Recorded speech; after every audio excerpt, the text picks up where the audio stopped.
Ibu, untuk di sekolah ini kalau ada siswa yang mempunyai trauma, penanganannya kayak apa Ibu? Trauma tentang apa ini? Tentang apapun.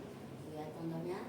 Contoh misal trauma tentang karena dia sering melihat orang tuanya berantem di rumah, akhirnya dia jadi punya ketakutan tersendiri untuk menikah. Atau misal dia pernah kecelakaan ditabrak mobil, dia akhirnya jadi takut untuk naik mobil. Tentunya kalau misalnya ada anak yang mengalami trauma, kita sebagai guru BK atau sebagai guru, pertama yang kita lakukan adalah membuat anak itu nyaman, ya, nyaman bahwa kejadian-kejadian itu yang telah dia alami itu sudah berlalu dan tidak akan terjadi lagi. Jadi diajak untuk bahwa itu sudah tidak akan terulang lagi gitu ya. Dan pokoknya dibuat nyaman gitu. Dibuat nyaman ya, dengan nyaman bahwa itu tidak akan terulang lagi gitu aja sih. Biasanya gitu kita ajak ngobrol, kita ajak yang lain gitu seperti itu. Yang kedua, tetaplah tenang ya. Jadi kita ngasih tahu ke anak itu agar tenang, biar apa? Kita juga tenang, biar apa? Sebisa mungkin kekhawatiran yang dia rasakan kita tekan gitu ya. Jadi bahwa sekarang sudah aman gitu, sudah apa ya? Kalau dibilang jadi sudah masa lalu. Sudah masa lalu. Nah jadi anak itu kita bawa ke situasi, kita ajak pemikiran dia, kita bawa ke situasi yang nyaman dan tenang, bahwa itu sudah masa lalu. Kemudian yang ketiga, untuk menghilangkan trauma kepada anak tersebut, usahakan beraktivitas seperti biasa ya, dan kemudian anak itu kita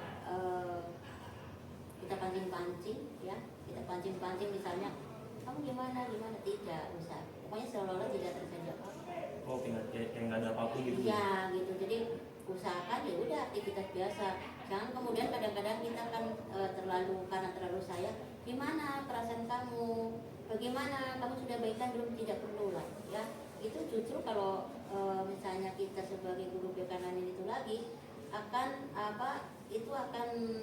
muncul menggali luka yang lama. Iya, seperti menggali luka yang lama, dan trauma justru bukan tambah sembuh tapi akan kembali lagi dia tertrigger gitu. Jadi bukannya tambah baik, malah tambah marah dan dia malah tambah mengingat lagi. Jadi memang biasanya kita punya 3 poin ya. Tadi pertama diajak aman ya. Diajak aman. Diberi Nyaman, rasa nyaman. Itu nyaman. Terus yang kedua tadi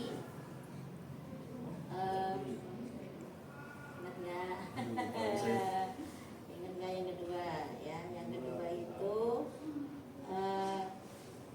tetaplah tenang. Yang tenang, jangan panik. Kenapa? Jangan. Tetaplah tenang bahwa itu hal yang biasa, itu hal yang normal, tidak akan terjadi apa-apa. Itu bukan hal yang menyerang. Dan yang ketiga tadi, yang terakhir adalah usahakan tetap aktivitas seperti biasa, kalau tidak terjadi apa-apa ya, biar dia juga tambah nyaman, sehingga dia akan secara perlahan-lahan trauma patah-patahan memudar gitu. Iya, karena memang kita ya sebagai orang yang pembimbingnya itu juga dia melihat gitu, kok ibu begitu ya biasa saja, ternyata saya lah yang lebay, terlalu lebay gitu kan, ternyata nggak apa-apa ya, ternyata biasa saja kejadian ini gitu. Jadi lama-lama dia akan melupakan. Itu seperti itu yang biasanya kami lakukan ya, tidak di kalangan. Ada lagi Bu? Ya seperti banyak lah yang mungkin anak diajak ke tempat yang nyaman gitu ya, anak dia bertanya pasti ditanya secara perlahan tanpa mengadili, tanpa menghakimi gitu aja. Ya, banyak sih sebetulnya, tapi poin-poin yang ketiga itulah mungkin yang penting. Mungkin tindakan yang lain juga banyak yang mendorong agar dia tidak teringat lagi trauma-trauma itu dan tidak menanya-nanyakan lagi gitu. Itu namanya men-trigger dia. Kalau kita nanya-nanyakan udah sesudah diajak ngobrol, sesudah diberi solusi dan diberi pemahaman, ya sudah selesai gitu aja, sambil kita pantau jika anak itu sudah tenang dan nyaman, ya udah jangan ditanya lagi. Tapi ketika dia kadang timbul rasa trauma, ya kita deketin lagi, kita konseling lagi, kita kita kasih motivasi lagi. Jadi tetap dipantau ya, berkelanjutan sampai dia benar-benar nyaman. Ya saya rasa itu aja ya. Makasih ya Bu. Ya sama-sama. Teman-teman sekolah. Terus pas pertengahan tuh abang mulai menangkap jurain, terus megang sapan nih kelasnya di rolling campur makin luas lagi tuh pertemanannya. Nah itu udah mulai jadi nakal lah. Oh gitu, jadi terbawa lingkungan. Iya. Terus selama tahu kalau itu nggak baik, terus kamu sadarnya apa? Saudara Saya juga ngerasain kok kayak gitu, cuma ya hitungannya sebenarnya sih hampir sama kayak kamu ya, trauma juga buat beberapa hari tuh diem kan. iya dia. Kalau ada dia datang diem wajar sih tadi. Berarti kan gara-gara kan sekarang coba saya tanya gini dulu deh, kalau misalnya kamu trauma cuma karena hal itu, saya nggak mau bilang cuma juga sih, tapi kamu trauma karena hal itu kan, Iya. itu berarti cuma satu kejadian itu aja kan? Di dekat rumah atau Di rumah dekat rumah. dekat rumah, berarti itu kamu nongkrong dengan lingkungan sekitar atau emang ada teman sekolah kamu yang di situ? Ada teman sekolah, ada teman lingkungan rumah juga campur.